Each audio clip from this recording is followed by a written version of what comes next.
So welcome everybody, and thank you so much for joining us today.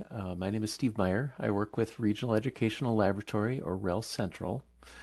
And at REL Central, we partner with education stakeholders to address a variety of topics. You'll hear more about our work in a little bit. And today's webinar is connected to our Teacher Diversity in Colorado partnership, which brings together stakeholders from the Colorado Department of Education, the Colorado Department of Higher Education, educator preparation programs, and school districts to promote increased diversity within the teacher workforce. Today is a follow-up to a webinar we hosted last month, and we'll tell you more about that webinar also in a few minutes. I want to thank Dr. Curtis Garcia and our panelists for being here today. You'll get a chance to be introduced to them. You see their names here on the slide. We're really excited about today's conversation and glad that you've joined us to learn together about issues related to recruiting and retaining teachers of color. Next slide, please. So I'm going to provide a quick overview of our agenda and objectives for today. But first, we'd like to conduct a quick poll.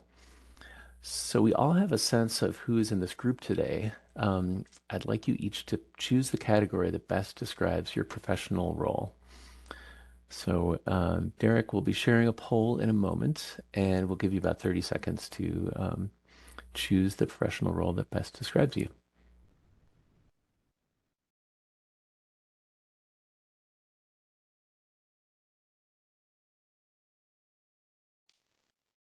Derek, can you share the poll? Hey, Stephen, the poll is open. Oh, sorry. Thank you. Okay, so we'll just give folks another 20 seconds or so. Sure. Yeah, and for those folks, the poll is located on the bottom right corner of your screen. And we're seeing selections being made at this time. And then we have about 20 seconds remaining. So if you're inclined, please make those selections, and then we will close out the poll and review the polling results.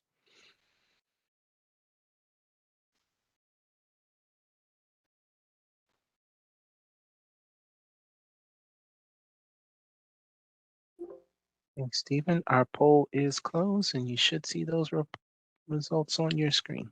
Excellent. Thank you very much. And thanks for those of you who submitted a response. We have a number of researchers here. We've got the next most frequent category is other. So we've got people who don't fall in the categories. We've identified a few folks from state agencies, some teachers, and a school administrator.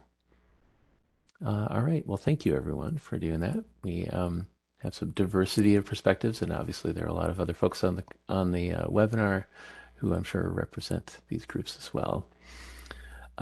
So if we can go to the next slide, please. This is today's agenda.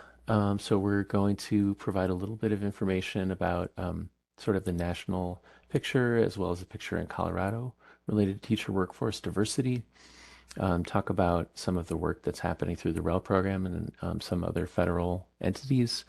A quick summary of the research on recruitment and retention, and then we'll get to our panel and an opportunity to share some ideas together. Next slide, please. So our objectives for the day are summarized here. First, we're going to hear from Emma Espel-Villarreal from REL Central, who will provide some background information about the teacher workforce in Colorado and some of the work being conducted by regional educational laboratories and other federal centers to promote educator diversity. Next, I'll provide a brief overview of recent research about teachers of color nationally and highlight some of the factors associated with their recruitment and retention. And then I'll turn it over to Curtis Garcia, who will facilitate our panel discussion. And I just want to remind everyone to please submit any questions or comments at any time using the chat feature. We'll be collecting these throughout, and then toward the end, we'll pause to address some questions after the panel discussion. And before we conclude, we'll also invite all of you to participate in a shared whiteboard activity where we can generate ideas together based on what we've discussed today. So now I'd like to introduce my colleague, Dr. Emma Espel-Villarreal. Emma's a researcher with REL Central and leads the Teacher Diversity in Colorado Partnership. Over to you, Emma. Thanks so much, Steve.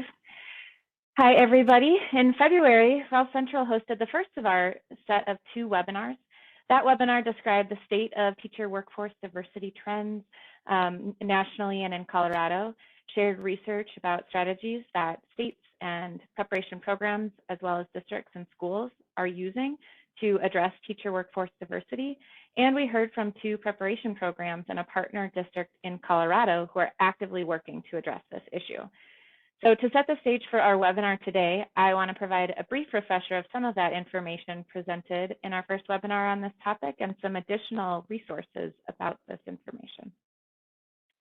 Over a 20-year period, so from 2003, 2004 through 2015 and 16, diversity trends were really flat in teachers, with at least 80% of the teacher workforce being white. And in 2021-22, in Colorado, 86% of teachers were white, while over half of students were students of color. And during that same time period, 14% of teachers were Black, Indigenous, or people of color. And so specifically, this proportion really doesn't match between the students and the teachers. And this disproportionality is an issue because there really is evidence to suggest that students have stronger outcomes if they are exposed to teachers with diverse racial and ethnic backgrounds. The regional education laboratories work in partnership with stakeholders, as Steve mentioned, and these partnerships are designed to address high leverage needs. Several partners have identified the need to address the diversity of the teaching workforce, so I'm going to share a little bit about that now.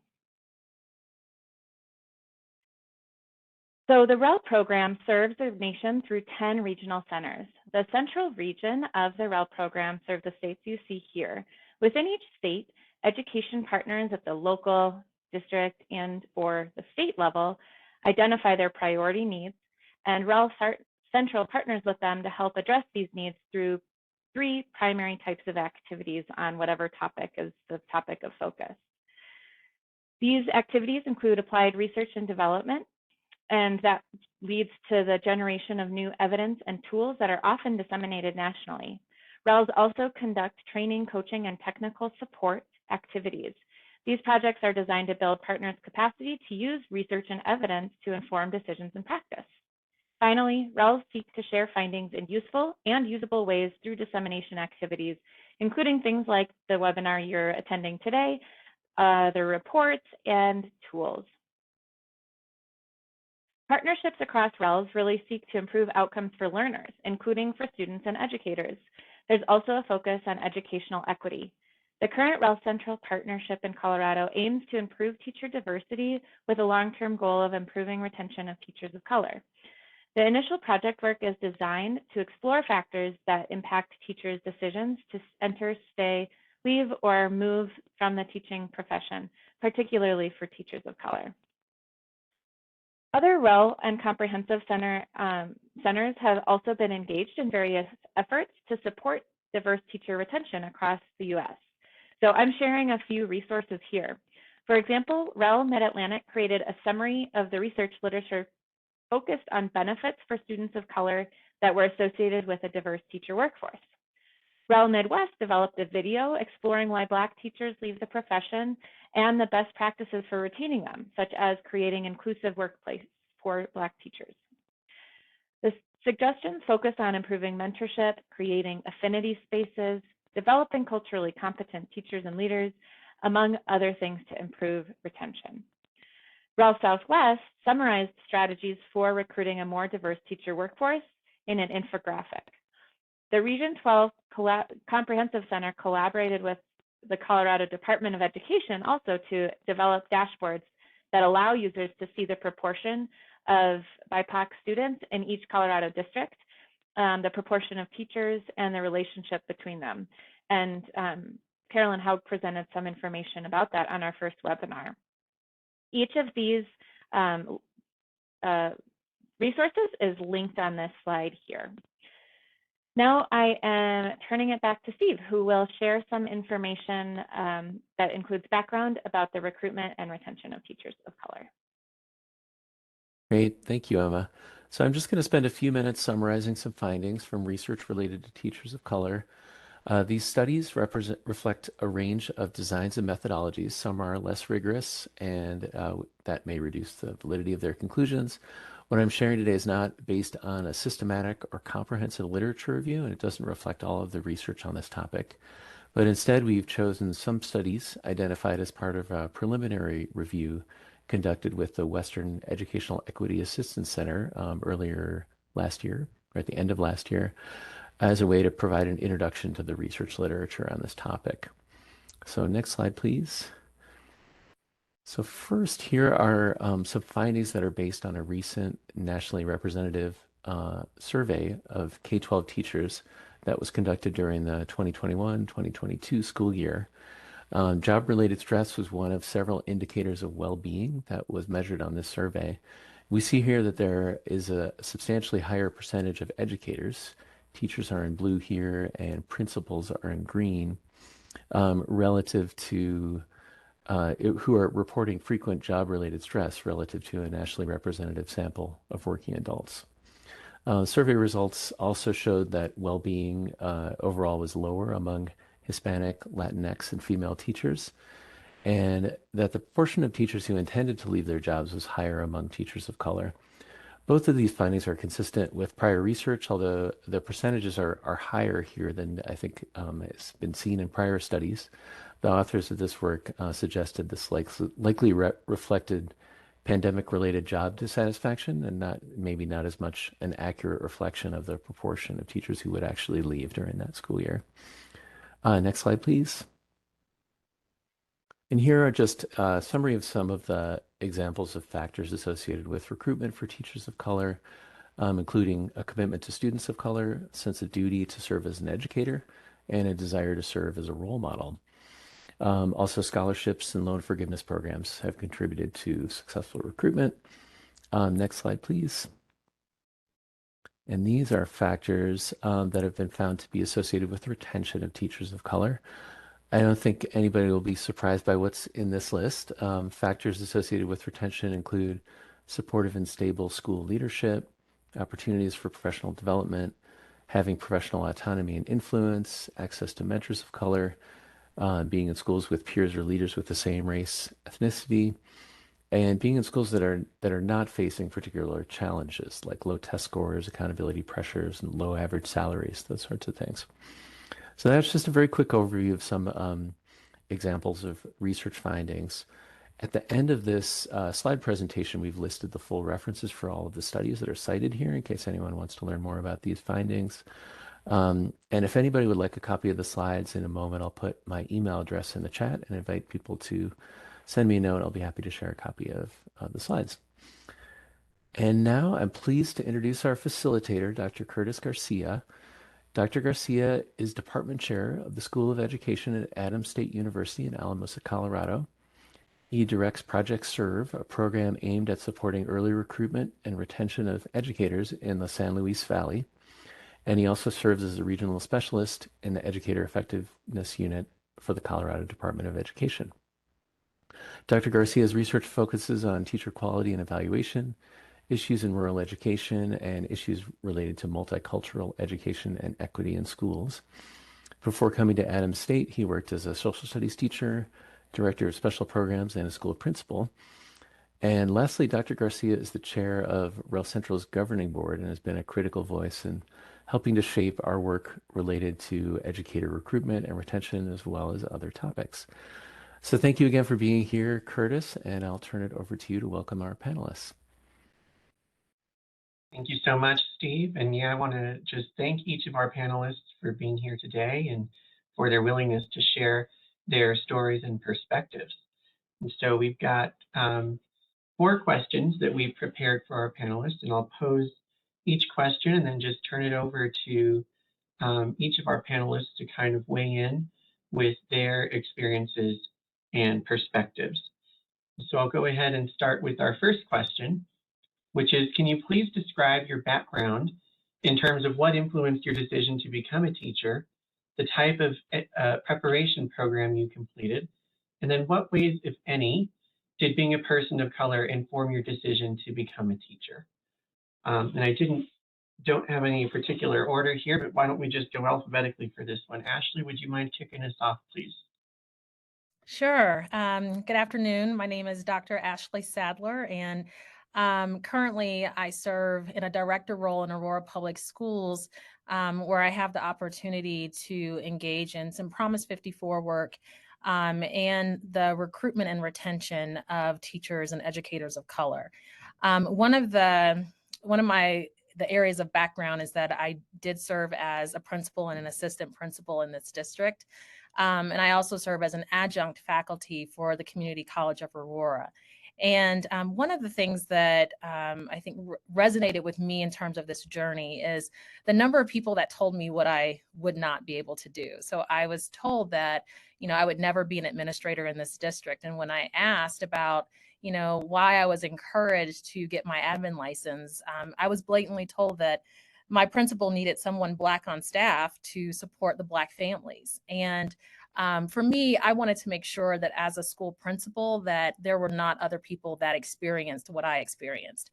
And as part of a hiring manager for my principalship, I wanted to make sure that the students that were in my building were able to see adults that looked like them and that represented their culture and their background. And as an adjunct faculty, which is part of my role now, is so exciting to be able to interact with students. So I have adult learners, and then I also have concurrent enrollment students who are also enrolled in Aurora Public Schools, and for them to see them represented in various ways at the collegiate level, I think is very important. So for me, it's really about representation, and it is about ensuring that there is high quality or access to high quality resources for our community, for our students, for our adult learners, and that there's someone who's representing those who are looking to get into education so that they can have a positive experience, because that initial experience really shapes what their experience will be like in education, and it influences retention. Thank you so much, Ashley. Donovan, can we hear from you next, please? Absolutely. Thank you, Dr. Garcia. I think the main thing that really got me to where I am right now as a kindergarten teacher in my 4th year is really wanting to create an experience for students that was enjoyable. When I was in kindergarten, I didn't particularly like school. And similar to, as Dr. Sadler mentioned, there wasn't representation in my school as a child. So the only people that I saw of color who were working at the school typically worked as custodial services or in the kitchen of the school. So just being in a situation where I can cause influence just by being someone that a child can identify with was really huge for me. The program that I ended up completing was at the University of Northern Colorado Center for Urban Education. And it was just a really high focus on students with affective needs, students from diverse backgrounds. And I'd say the main thing that really keeps me going is just being a positive role model, that sense of duty that was mentioned in the earlier slide deck. And what I'll be continuing to do is just work on graduate school now, moving it up. Sorry, still at my school. And I'll be working in grad school in public policy with a focus in education policy. So all of that just a long-winded way of saying I just wanted to be another representation of positive influences in schools. Thank you so much, Donovan. Diamond. Hi. Sorry, can you hear me now? Yep. Okay, perfect. So, my name is Diamond Watts. I am employed in School District 11. I also am a preschool teacher, and this is my 1st year. And so this whole experience is just brand new to me in all sorts of aspects. And so when originally figuring out what I wanted to do and go to college for, I really did think about, as terms of my background, what would be the most beneficial and what is something I'm kind of good at. And so thinking back in just my schooling on its own, um, in preschool, I did have one Black teacher, and then I didn't have another one until high school. And so just that long strain of just being in education, and that most of my teachers didn't look like me, they didn't understand me. And there's just a lot of different prejudices that just come just being who I am, and something I couldn't change. So I really took in consideration, where should learning about different races and different backgrounds, where should that start? And I believe it should start at the youngest age possible, which is preschool. Students, they notice differences even when they're infants, when they're babies and they're starting to grow. And so I definitely wanted to help our newer and up and coming generation kind of understand where I'm coming from as an adult, but also where their peers might be coming from. And not everyone's going to look like them and everyone's going to talk like them. And so I think that was definitely important and influenced my decision when I chose to become a teacher, and definitely an early childhood teacher for that. And yeah, I think that because of what I do, that I definitely am seeing a difference in then what I experienced in school. So it's definitely super important. Thank you so much, Diamond. Before we hear from some of our other panelists, I just want to remind our attendees that as you're hearing the stories and perspectives of our panelists, if it's jogging any questions in your head, you can enter those in the chat, I believe, and we'll have some time for Q&A after we hear from all of our panelists on these questions. So let's move on to Janet. Janet, would you mind sharing your perspectives, please?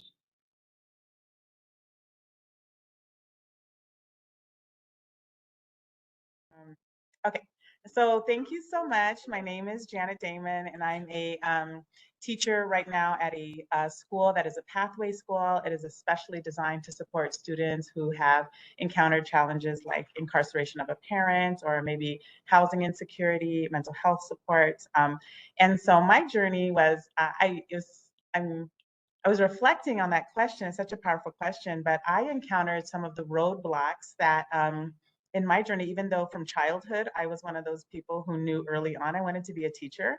And when all my life, and so I enrolled in a 4-year degree program at MSU to become a teacher. And then when student teaching came around, there was no way I could afford to do that. So I decided to take my second passion, which is librarianship, and go to grad school. And I encountered one administrator who said, wow, you have all of this. You have an entire secondary history BA, and you have a master's in library science, and you want to teach, and I'll put you in an alternative pathway program to become a teacher. And 25 years later, I am still teaching. I have taught elementary, middle school, teaching high school. And so I also do anti-bias, anti-racist workshops for libraries and for educators. And this is my joy space. So I'm really grateful that there was one disruptor who helped put me on this path, and who created an opportunity for me to be able to fulfill my dreams. Thank you, Janet. And next we have Rebecca. Rebecca, can you describe your background in terms of what influenced your decision to become a teacher, the type of program you completed, and what ways, if any, that being a person of color informed your decision to become a teacher? Thank you so much. Can I just say ditto to everything that has been said? But there's a lot of things that resonate as far as what Dr. Sadler was saying. I also experienced some of those you can't do, or you won't do, or you won't become, as far as in accordance with the district that I was in. I chose to be a teacher because of the district that my child was growing up in, and there were not a lot of teachers of color throughout her preschool years and into her elementary years is when I decided that I needed to go to school so that I could not be just a part of the discussion, but be a part of the solution during the discussion. And that's what actually inspired me to become a teacher. And I also, Donovan, woo, go Bears. I also was a UNC graduate from the Urban Education Department as well. And that allowed me to work at my daughter's school and then go to school in the evenings for that teacher prep program. So I was able to do both at the same time. What I did find was the difference in my BA and my master's was very, very different. The support that I saw in my master's degree program in curriculum and instruction was very different. And that's where I saw those challenges that Dr. Sadler was talking about. That's where I saw those, well, in this district, this is not what you normally see. In this district, this is not what people normally do. In this district, you know, maybe you should stick to these things because these are the things that you can do, or historically or traditionally we do see.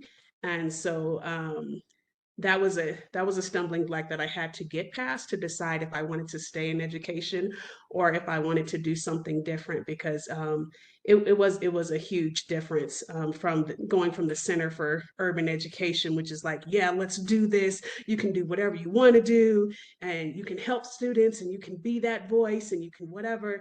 And then you get into this other program where it's something totally different.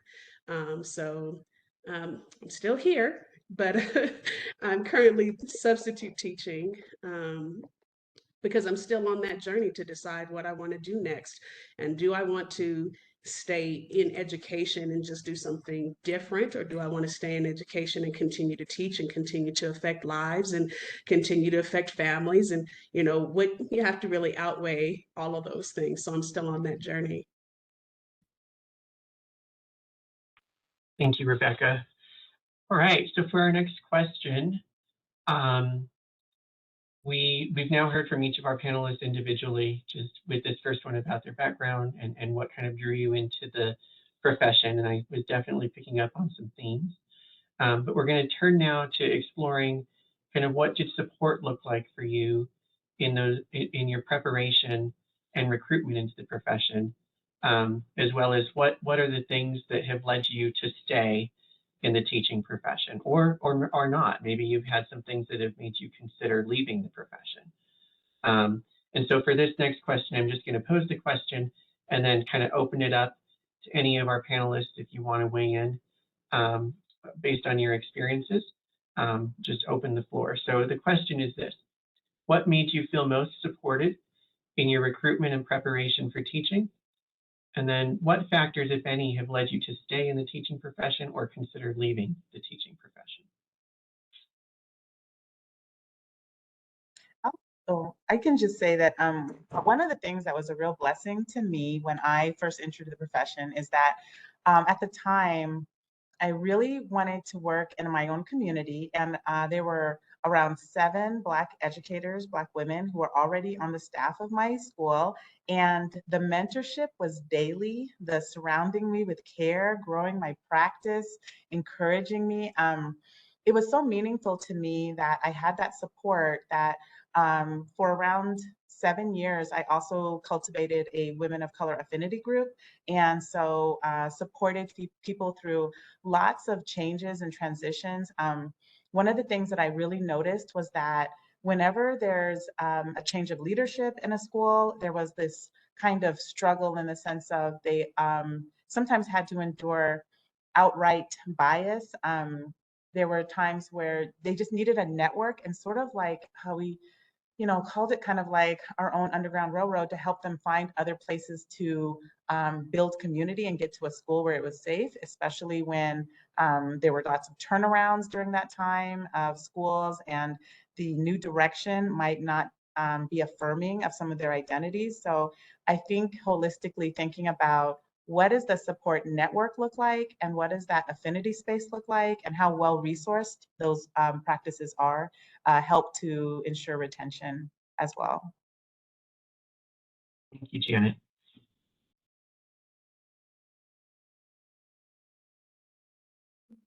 I'll go ahead and go. For myself personally, I have to really thank like all of my college professors. They really helped push me and put my foot into the door with the school district I'm currently at. And just like some of the mentors I had on the way.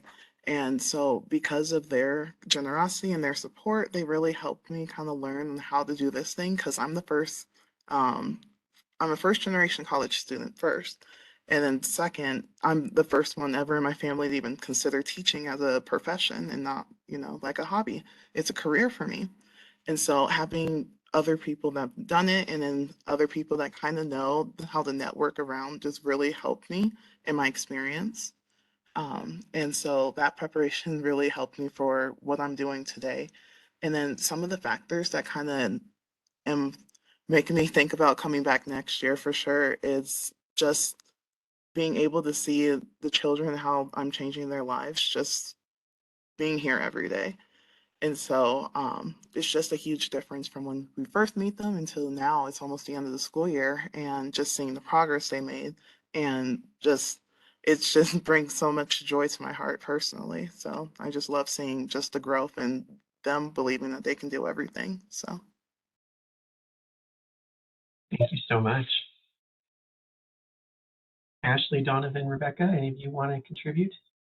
Yeah, I was thinking about this from the lens of the leader and considering the diversity of the staff that a leader supports, and making sure that one of the things that I really leveraged was making sure that everyone on my staff had a voice, that they felt seen, they felt heard. Because a lot of the retention, they talk about people leave leaders.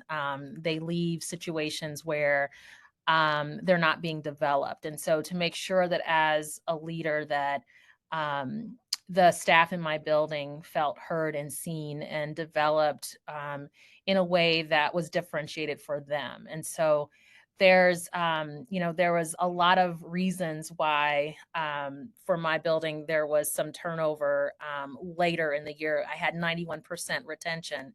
And thinking about the opportunities for my staff of color to have leadership voice, to have a presence in the building, because a lot of times that's not always the experience.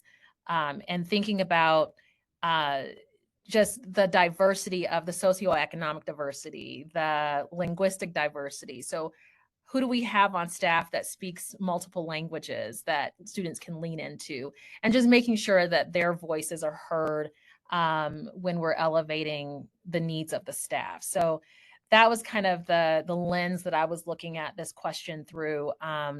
And I think in terms of for my own work at CCA as an adjunct professor, it's, my job here in Aurora Public Schools is to support 163 different languages that are spoken in our district. And so it's widely diverse. And a lot of our students end up at Community College of Aurora. And I want to make sure that as an instructor in that space, that I have a voice to advocate for my students. And I think that's an area that we need to make sure that our BIPOC and our teachers of color, our educators of color, are able to advocate for those who don't have a voice or don't always have a voice that they can speak on behalf of themselves. And so that's an area where I'm wanting to make sure that we have opportunities, like for my students as they are presenting. You can present in your mother tongue, your native language, because that's what's most comfortable for you, and allow us to be able to make adjustments so that we understand it in English, but it shouldn't be something that you're having to adjust. So those are just some examples of things that I try to advocate as an educator in that additional space. Thank you. I would have to say, along with Diamond, just it's the kids. It's definitely the kids that the reason why I'm still doing what I'm doing. It's definitely the kids. I do have a huge history of educators. My grandma was a college professor. My aunt is a college professor at Howard. My sister's a college professor at Memphis University. So it's like, that's just what we do. Education is our thing. And that's definitely been my support system. My sister will call me from Memphis and say, "Don't you just hate when?" And then, we have the whole conversation, and that's my community and who I get to talk to about different things that are going on in this field, because a lot of people who are not in it don't understand it and they don't get it. So that's been my huge support, but definitely the kids. I look at their growth. I look at where they started and all the milestones they're hitting, and especially the kids that people don't think they're looking at them like this is what they're expecting the bar to be this low. And then before the end of the school year, you're like, yeah, you said the bar was here, but because I believe in who my kids are and what they can do, this is what they're doing now. And I really like that. I can be petty sometimes. So I like that. Yeah, that's what you thought. And look at what they're doing now. And so I like being able to have that thing where I'm not just advocating for them, but I'm bragging on them and I'm their cheerleader. And parents appreciate that. They don't just have an educator, but they have somebody who's their child's cheerleader. And that's why I'm still here, because everybody needs a cheerleader. I believe there's a YouTube or a TED Talk that says every child deserves a champion. And so like that, every child deserves a champion. And so I feel like that's who I get to be. Thank you so much, Rebecca. Donovan. Yes, very similar to my fellow UNC grad, Rebecca, bears up, whoop, whoop. I just wanted to say that I think the thing that's kept me in education for this amount of time for sure has just been the kids solely, because I really believe in building those relationships and like Rebecca said, just watching them grow and watching them become people, really, because as a kindergarten teacher, it's that, besides preschool, it's that first introduction to really becoming a student and not just a child, where, in preschool, everything was pretty play-based in a lot of ways as they're setting them up to start coming to kindergarten, which is a huge important job. So hats off to Diamond. But I think the thing for me is I don't see myself being a teacher for my entire career, just because I love the practice of teaching, but I'm not particularly a fan of everything outside of it. Like there's so many factors that go into being a teacher that have nothing to do with working with students, and that has started to wear on me a little bit. But ever since I was in college, I've had an interest in education policy and laws surrounding education. So last year, I worked with an organization called Teach Plus to do their policy mentorship and fellowship. And we worked on a bill surrounding the school to prison pipeline, and it got signed by Governor Polis about culture around schools. So I'm really excited to teach now, but I know it's just something I can't see myself doing forever. Thank you so much. Donovan, I'm not sure if you're able to turn on your video or join us that way. If not, that's fine. But if you are, we'd love to see you. I'll go ahead and move on to our next question. So we just talked about the kind of support that you all experience. Oh, thank you, Donovan. There you are. And the things that really motivated you to stay in the profession. And we heard a lot about the kind of the network of support, the desire to advocate and be a voice, and the outcomes that you're seeing with your students. So that's all really wonderful stuff. Let's talk now about the challenges, though. I'm going to ask each of you to please share what challenges, if any, did you face within the recruitment and preparation process, and what challenges do you face today, or do you see in your work today that may even lead you to question whether or not you want to stay or in the profession or leave the profession? So again, just opening it up to our group of panelists, whoever would like to kick us off. I would say, just because I thought about that question really quickly, I don't think there was much that made me not want to teach. When I was in my preparation program, I was like, I'm excited, I'm jazzed, I'm ready to go. Give me a classroom, let's do this.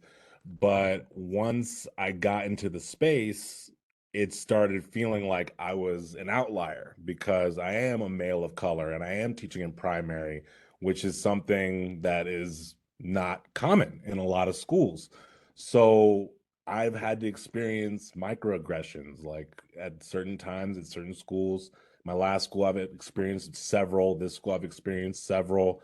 At one point in the school year, I had the equity and diversity director come and talk to me, saying they got an anonymous email from a staff member posting my Facebook link saying, "Do you really want this guy teaching kindergarten?" And they searched my whole Facebook and found nothing on it.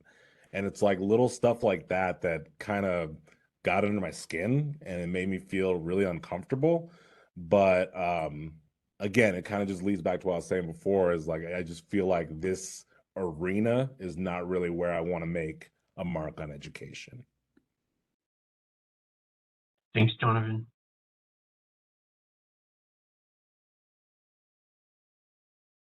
I'll just kind of piggyback. I'll just kind of piggyback on Donovan, just because in doing the affinity space, there were so many times where I do a lot of work in community outside of education. So I have a literary society that focuses on African American excellence in literature.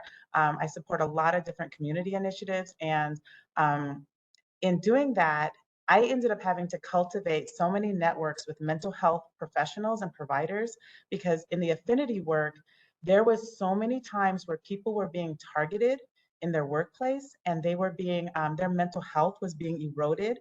And even though my affinity group was predominantly for women of color, I had so many Black men in particular, because they were hearing about the work, or people would just say, "You're going through this, you really should call Janet and she can just help you." And I was in the parking lot of King Soopers when I got a call from a Black educator who was in such crisis that I put him on hold so that I could pull up the number for the executive director for therapists of color to support him immediately. And that ended up resulting in him being supported through a process of having some leave, because it was so, it was I just, in that space, I began to really understand the systemic and structural nature of these attacks on our educators of color and how they're interlocking. It would be not just through the school-based staff, but that school-based staff would be maybe reinforced by human resources who would say, it was just throughout the system. And I think that was very demoralizing for me to realize that so many people were hurting in real ways. Like, it was causing, some people had health things manifest, high blood pressure, they had chronic ailments that their doctors were just saying it's stress. So how can I tell a person, I want to keep you in this profession, knowing that it's harming you and it's hurting you? And so then, it became more advice of, here are safe spaces, here are great leaders, here are great places that will celebrate your skills and strengths and not cause you daily damage or you to drive home in tears from the workplace. And so I think, for me, I realized too that a lot of my resilience in this field and my ability to, like I said, people in community all the time would be like, "Janet, did you just run this entire summer workshop for kids and nature and hiking and fly fishing?" And I get a lot of like support from community, and they're like, "How can you do that and teach?"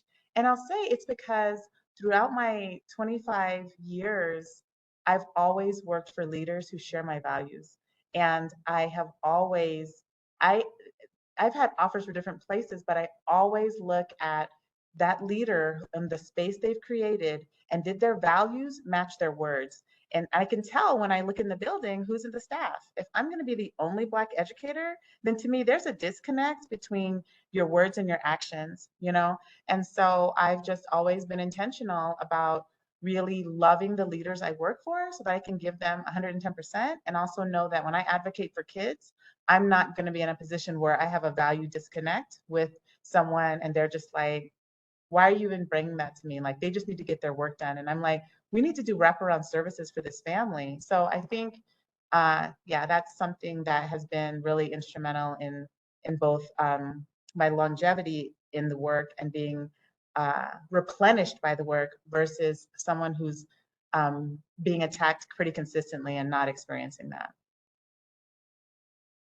Yeah, I would definitely say that having folks around you who can support in the work is essential. When I transitioned from the principalship to the director role, there were other leaders of color who transitioned, and people were counting how many. Oh, so then it became about, well, you got this job because they needed a person of color, not because of my credentials or the other person's credentials. So literally, it was counting. Okay, there's this many of you. I had a principal, well, she was a principal at the time, when I was interviewing for different principal roles, and a role came up at a school, and the director at the time reached out to me, and I told my principal, hey, this supervisor reached out to interview at for this principalship, and my principal at the time said, oh, they just had a Black woman there, they're not going to put another one. And I'm like, we would never say that about a white principal. Like, oh, and so to be able to say, well, you're not going to get that principal job, they just had a white woman there. Like, no one would ever say that. But it's about the things that, like, people feel comfortable enough to say these things. And so when you have, which is a problem in and of itself, right? But then when you have other people that are at the same level as you that you can connect with, that is important. And that's what's sustained me, because this level of work, which is kind of like middle management, right? When you're in between, you're not at the school level where you are the everything stops with you as the principal, but you're not necessarily in the superintendent's cabinet. So you're at that middle level, and there's a lot that still you're getting it from the top and the bottom. And so having those relationships with other people that can resonate with you as they transition at the same time is so important. As part of we did some DEI work last year. We started a lot of that work. And part of my role as a liaison was to go out to buildings to hear from our staff of color and their experiences. And it was heartbreaking, because what I shared at the beginning of this webinar, that was back in 2012 somewhere. And I'm like, we're in 2022 and we still have people that are experiencing these things where they're being disenfranchised, and their voices are being stripped away, or they're being marginalized in terms of their story. Similar to what Donovan said, is like, well, surely, it's not that big of a deal. And it's like, no, these are my experiences, so they are a big deal. And so it does grate on you. And so having other people who are like-minded that you can connect with and fellowship with is important. But if we don't have those people that are there and sustained, then it makes it really difficult to continue the fight.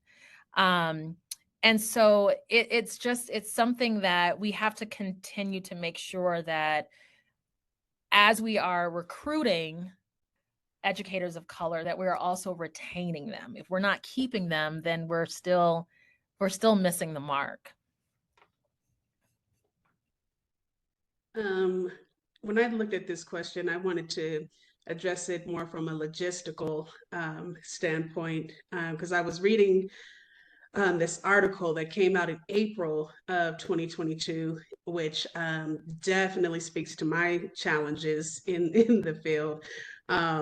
It's like 43% of African American women have more undergraduate debt, and almost 99% of African American women have more graduate debt, for when we're talking about the work of education. And so that's been my biggest challenge, and a huge factor in determining whether I stay in the work or not, because we're looking at the debt that you have. We're told this story where you have more education, you're going to make more money. And that is simply not true when it comes to people of color. And so I did the BA, I did the master's, and my sister did the doctorate, and we're both having this discussion with, and what do I have to show for that as far as in return financially? I love the work, I love the kids, and that's great. But then you're looking at the money compared to what it takes to take care of your family in this field. And then you hear people say stuff like, well, you don't go into education for the money because there's no money there. No, that's not true. That's not true.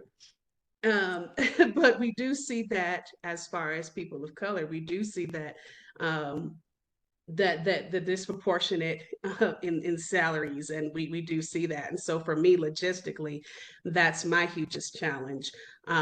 Do I stay in what I love and what I do for families, and struggle along to make things work, or continue to work the process like Janet and Dr. Sadler, and you move up in the education field, but then you're leaving the teaching part behind, but you're still in education, so it's great.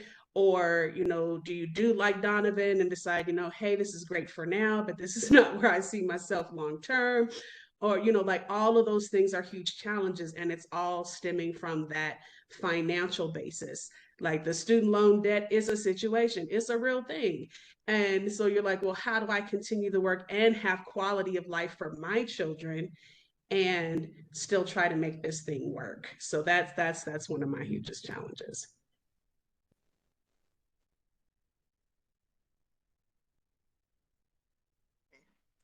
I like listening to everybody. I definitely agree with just what everyone's saying, and it definitely brought some different perspectives to even what I was originally thinking when I read this question.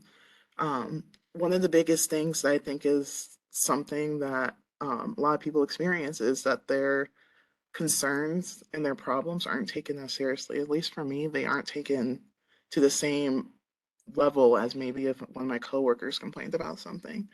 And so having a good admin staff behind you can really make or break whether you stay at the school or even the school district, because if you don't have admin that's supportive and something happens, an incident in the classroom, a parent comes and says something that's just not true, who are they going to side with? Are they going to side with the person that was in the classroom at the time, or are they going to appease the parents because they need the students and they need the bodies in the classroom? Um, for me, I mean, just sometimes just thinking about how situations are handled, I think to myself, like, would it be handled differently if I looked different, or if there was something else that could be changed about me?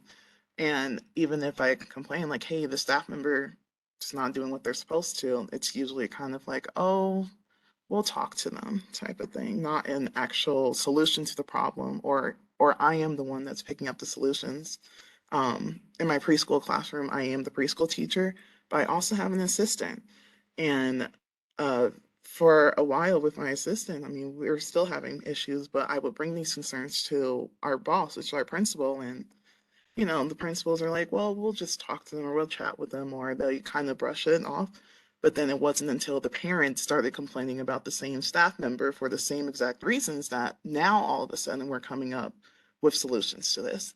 And so I think one of the hardest parts is that I feel like sometimes I'm looked at differently than how like other members of like the school community is looked at, or even I might be excluded for some things because they might just say, oh, well, preschool can't do that, or your kids are too young, or we just don't want to go through that avenue, which it to me doesn't seem fair if I'm willing to put in the work. So for sure, it just like having a staff and an admin that's behind you really does change how everything is. And if you don't have other people that look like you, then it makes it a lot harder for sure. So. Thank you all so much for just your candor and your authenticity with your sharing your stories, experiences from yourselves, but those also that you've worked with and colleagues that you've supported. I think it really helps to highlight the importance of listening to and paying attention to the experiences of our educators of color so that we can design ways to support and retain them in the profession as much as possible. And so that's going to kind of be a segue into our last question. And then after that, we'll shift into some Q&A from our attendees in our audience. So there's still time. If you've got a follow-up question for our panelists, you can drop that into the chat. And we'll hopefully be able to address it after this last question. And just looking at time, I'm going to ask if you all can just be a minute or less on this one to make sure that everyone gets a voice on this last piece. What would you recommend to educator preparation programs, schools, and districts to improve the recruitment, preparation, hiring, and retention practices to support a more diverse educator workforce?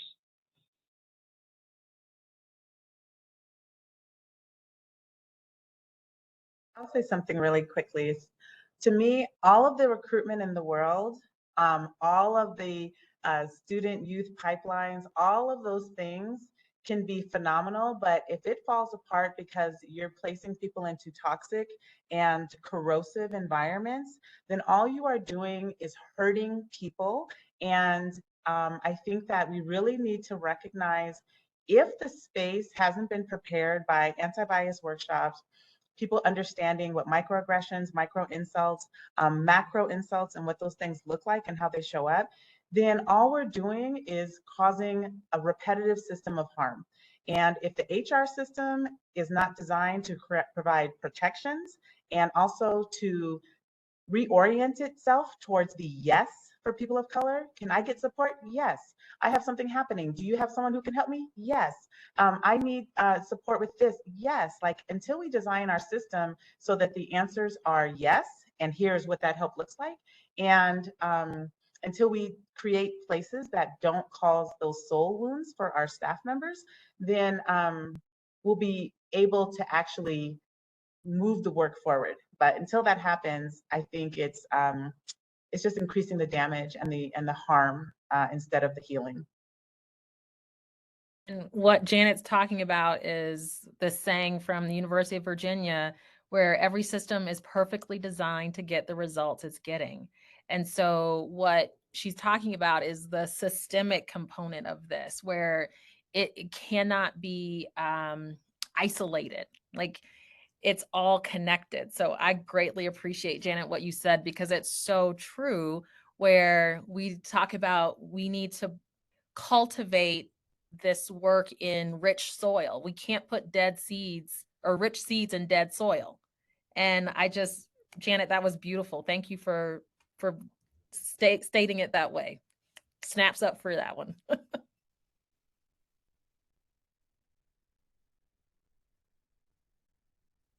And all I'm gonna say is agreed. That's my minute. Agreed. Right. Yeah, that's my feeling too. That's my feeling as well. I think Janet put it perfectly. Yeah, I agree too. That's exactly what it is. That's where it needs to start. Thank you all again so much. So we'll go ahead and shift into our Q&A portion. And we had one question come in as you all were responding to the first prompt about your background and kind of what drew you into the profession. And the follow-up question was, this comes from Pam. She says, I would like to ask the individuals if there was a defining moment, a role model, or a reason that you chose education and what made you choose to become a teacher. And Donovan, I think you typed in a response to the chat, but feel free to also just use this time to expand on that or share about your role model. Definitely. I was inspired at my high school. I went to Denver School of the Arts for middle school and high school, and my history teacher, Mr. Hughes, in my sophomore year, was easily the best teacher I've ever had, and by a country mile. And I just remember we were learning about World War II, and we had gotten to the point where we were going to start talking about D-Day and Normandy. And he had this poster on his wall of Dwight Eisenhower talking to the paratroopers before D-Day. And Mr. Hughes's father had been in World War II and served in the military. And he was telling this story to us while he was looking at this poster, and he started crying, just talking about what these young men were off to do and like why they were off to do it. And seeing that, I was like, yep, I want to be a teacher. That was the coolest thing I ever saw. So I think that's a big reason that I wanted to be a teacher, as well as that effect, that being able to give that to someone, I think is just invaluable.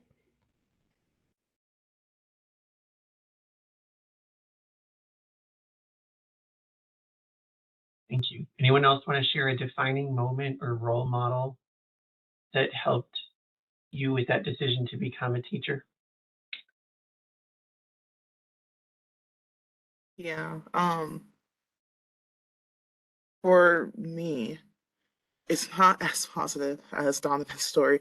It's definitely, I feel like every person can think about that one teacher that probably made them feel less than what they actually were, that like hurt their feelings, that said that one thing that really stuck with them.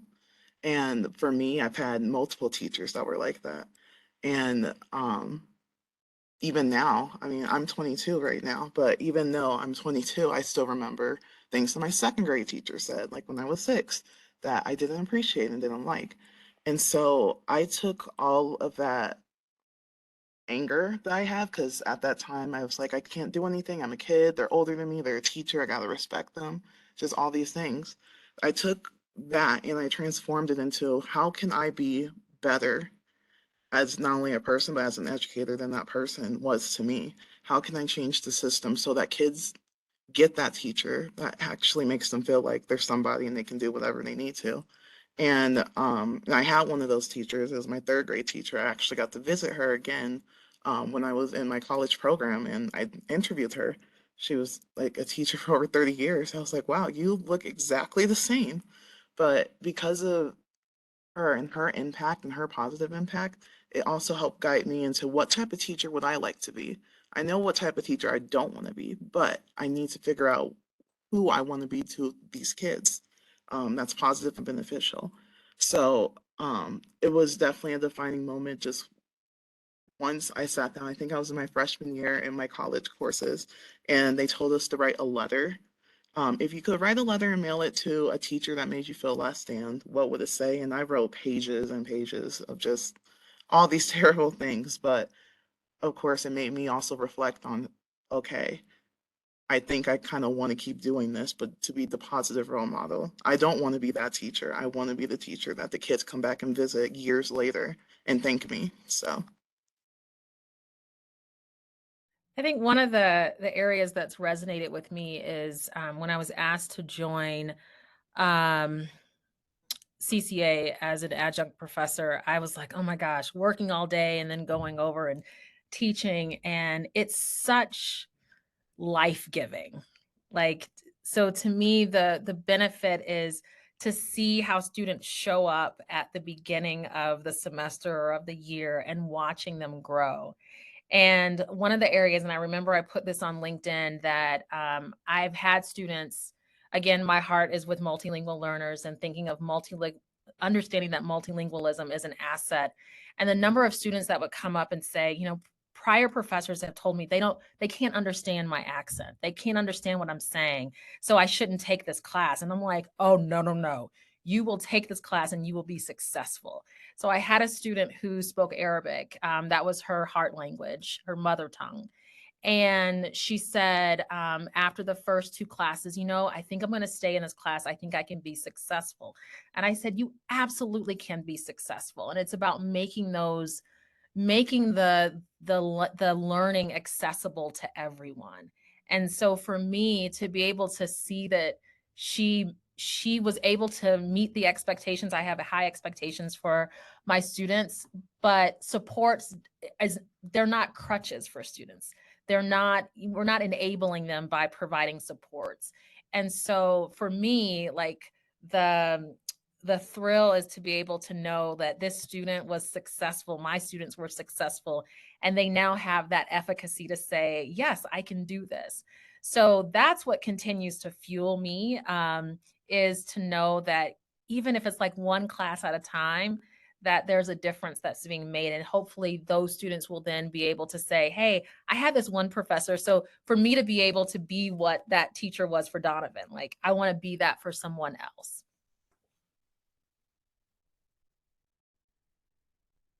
I'll just share a quick story. When I was in second grade, during that time, my mother used to crochet my dresses, and she, like, there was so much love that she put into, like, the little Janet that would go to school. And I had a teacher in Louisiana named Miss Walsh, and she just loved me. I felt the love that she had for me. She would let me sit in the chair at story time and read to all of the children. And it was when I moved from Louisiana to or out to a suburb outside of Colorado Springs, I had a different teacher, and I was probably the first African American, I'm biracial, my mother's Korean, child that this teacher had ever had. And her response to my difference was to exclude me from all specials. She would give me handouts and then leave me in the classroom by myself while I worked on them. And I remember feeling this exquisite othering, this complete feeling that I did not belong and I was not accepted and I was not welcome. And those two teachers, both were white women, and I always held up Miss Walsh as this teacher who introduced love. And I wanted to make sure that every student I ever had after that would feel the same love that I felt by that teacher, and that no way would a kid ever feel that exclusion that I felt. But those two, I hold them as equally important, because without the one, I would not have known what it feels like to be excluded. And so, and I don't remember her name. And it's so funny. They had them in the same year, but one I will remember forever, Miss Walsh, and the other, those actions will stand out. So, yeah. Well, thank you, Diamond, Donovan, Ashley, Rebecca, and Janet, so much again for just your time today, sharing your perspectives, your experiences, and your thoughts on what can be done to continue to support educators of color and diversify the teacher workforce. I really appreciated hearing from each of you, as I know our attendees did. And this now wraps up the panel portion of the webinar today. And so I'm going to turn it over to Emma for our next step. Wow, thank you all so much to Curtis for facilitating, and for all of you to share your experiences. Ashley, Rebecca, Diamond, Janet, Donovan. It was really wonderful to hear. I felt like I heard a lot from personal perspectives, community considerations, system level thinking, and you shared a lot even, about your own development as an educator and your work supporting young learners. So it was really enlightening, I think, to hear you share, how you're holding both challenges and strengths of these experiences and willingness to share them. So just a couple reflections that I wanted to share, and thank you very much for your information that you shared. So for the next few minutes, we're providing an opportunity for our participants to also process some of this information as a community. And there's going to be a link placed in the chat box that should allow you to connect to a mural board, which is basically a whiteboard. And we're asking you to think about sharing at least one response, but maybe more, to up to 3 questions. So first, we want to know, what are some concrete actions you can think about taking within the current systems that are in place to improve recruitment, preparation, or the retention of teachers of color. Second, I would be really interested, or we're asking you to think about what sort of actions you think schools and districts should be taking. And finally, how can the voices of teachers of color be elevated into the conversation in really intentional and meaningful ways to support the recruitment and the retention within the profession? We've heard a little bit about this from some of our panelists, but I think it'll be really helpful to hear from you as well. So just a couple logistics. You can add a sticky note to the mural board with responses in each of the columns. I'll share my screen here in a minute. You can double click, and that will add a sticky note.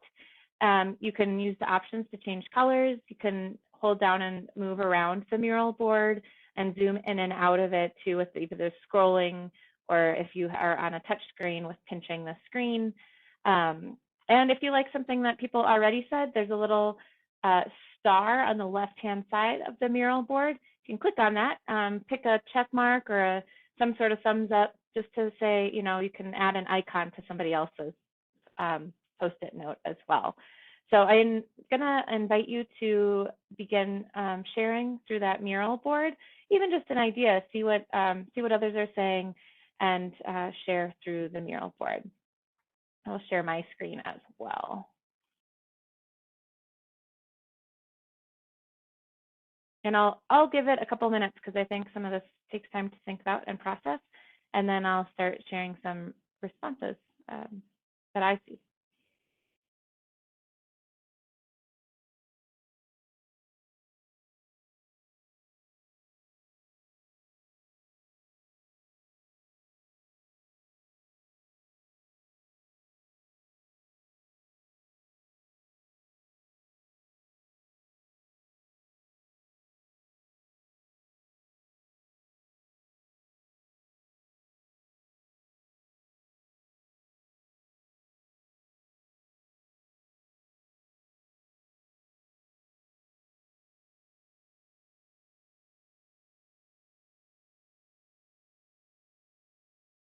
If you want to type on to the Post-it notes, you should just, once you've added them, like double clicked, you should just be able to start typing as well.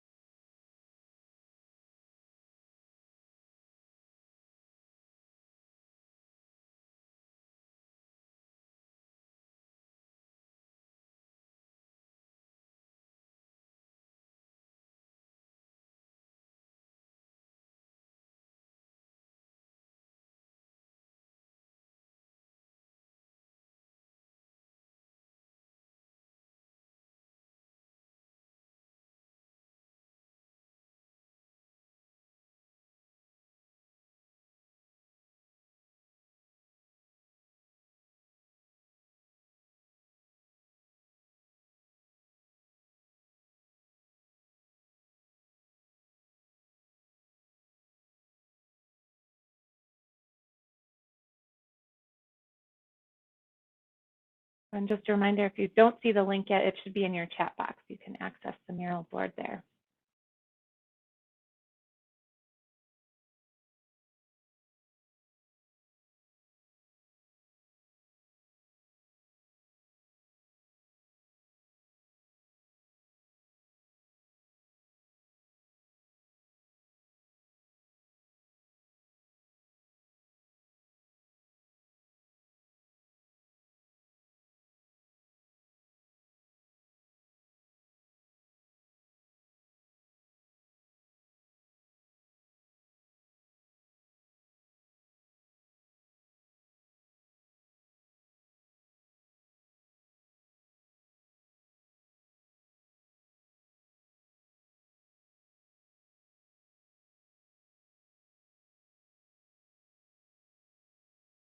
I'm seeing lots of really, really good comments being posted. I'll give it another minute and start taking a look. And once I start talking, I welcome you to continue adding to these boards too.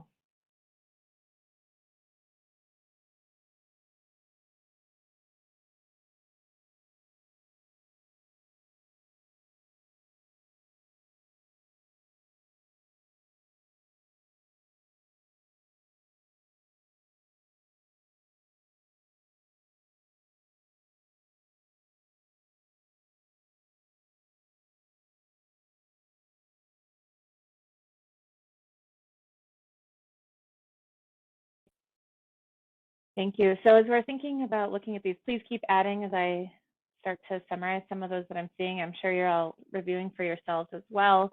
But just looking at this first column, what can you do with the current systems that are in place to think about improving recruitment, preparation, or retention of teachers of color based on the information you've learned?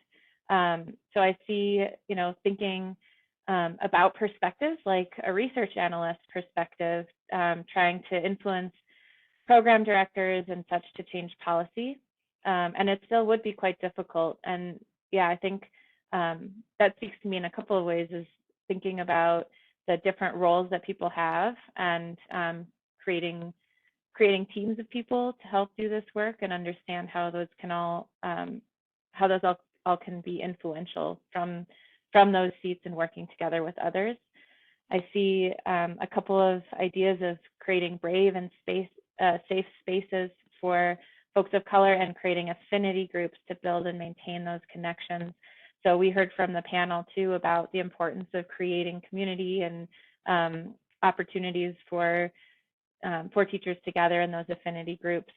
And I think that speaks to that as well. Celebrating successes, absolutely. Thank you for sharing those. Thinking about additional action steps that schools and districts could take to improve recruitment and retention of teachers of color. Let's see, we've got, I mean, affinity groups that are district-wide as well. Something, you know, that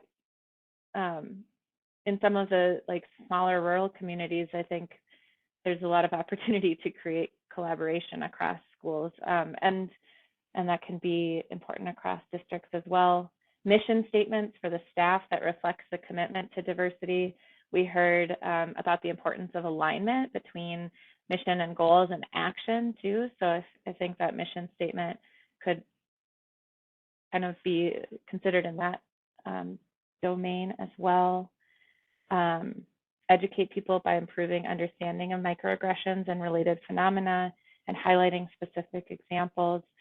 That sounds familiar in thinking about creating spaces that are ready for embracing the idea of, or embracing all teachers from all backgrounds. Proactive and responsive support for teachers, especially from administrators and HR, listening to leaders, needing to redevelop the culture of educator preparation programs and the schools that teachers are in. These are all really rich ideas. I really appreciate them sharing. I have to zoom in to see some of them. Creating networks of districts around the nation that are doing equity work to learn what districts and schools are doing and learn what's working and not. So yeah, that I think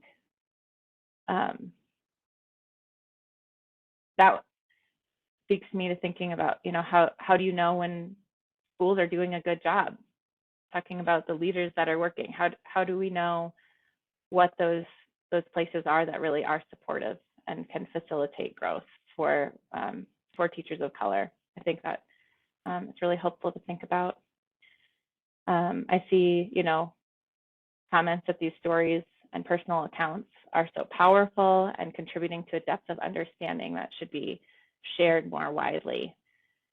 I'd be curious, you know, how could those be shared more widely? What does that look like? We've got this panel today, and what else could that look like? Building a positive perspective promotional plan with teachers of color. So growth opportunities and leadership, absolutely. Capacity of educators and leadership roles, thinking about multilingual educators and students to better understand their background and culture. We heard some ideas about that, how to embrace multilingualism today as well. I think that's really important to consider. Thank you all. Pardon me for zooming in and out, but our third column really is, you know, how do we elevate the voices of teachers in discussions about how to best support recruitment and retention. Couple comments on narrative. So changing the narrative about the teaching profession and education. Absolutely. Narrating on resilience, not punishing teachers for speaking up and taking them seriously when teachers bring concerns. That's something that we heard about on the panel today as well, is taking every concern seriously, creating the culture of yes for responding to supporting teachers who bring concerns. Grants that require external evaluation should have a focus on uplifting the voices of teachers of color, or really any evaluation. So really making sure that voices are heard in every aspect of the system. Makes sense. Do the work to recruit a diverse population of voices and compensate participants for sharing their lived experiences. I'm seeing now too that there are check marks and thumbs up on some of these too. So these are being reinforced. as well. Invite BIPOC teachers to help lead PLCs and staff professional development. Absolutely. Those leadership and mentorship roles and opportunities. Providing education and building a system free from toxicity, mentioned by the panelists. So there is that sort of that personal lens, the community, the system. There's all these different levels and layers that we can be considering from multiple perspectives. So there are a few reflections that I had from this activity, and I welcome you all to continue contributing to that board. I think it's really rich to consider. I'm gonna stop sharing my screen now, but the board will continue. And after the webinar, it will be downloaded as a PDF and saved. So Steve Meyer put his contact information in the chat earlier, and you can email for a copy of that as well as the slides. So this is bringing us to our webinar close. There's a link, or there should be a link to a survey that we would like you to take. It's just a short, less than a minute of your time. We hope you can provide some feedback to us and let us know how we did and what sort of actions might be taken from this. So please share your feedback. The resources and the recording will be available on YouTube in a couple of weeks. And as I mentioned, you can ask Steve Meyer to share resources with you and continue to contact us at the email address that you see on your screen. So I'm ending a couple of minutes early just to make sure that you all have time to take the survey. And I appreciate your time today. Thank you all so very much for participating. And thank you to the panelists and Curtis again for all of the work that you've been doing and your experiences that you have shared.